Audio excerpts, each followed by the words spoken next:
Hampir setengah besaran inflasi Sumsel pada Januari 2020 akibat naiknya harga cabai merah. Komoditas ini menjadi penyumbang inflasi terbesar provinsi ini sejak 2 bulan terakhir, akibat persediaan yang kurang sementara permintaan meningkat. Kurangnya pasokan dan persediaan salah satu hortikultura ini, akibat cuaca buruk yang berpengaruh daerah penghasilnya. Sebulan terakhir, harga cabai merah di pasaran naik hampir 50%.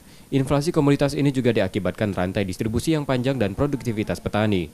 Kondisi ini diprediksi berlanjut.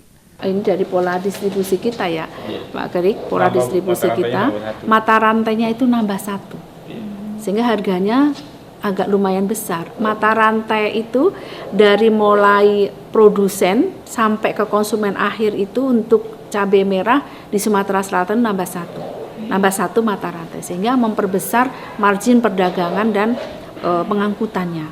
Harganya kan pengaruhnya ke sana.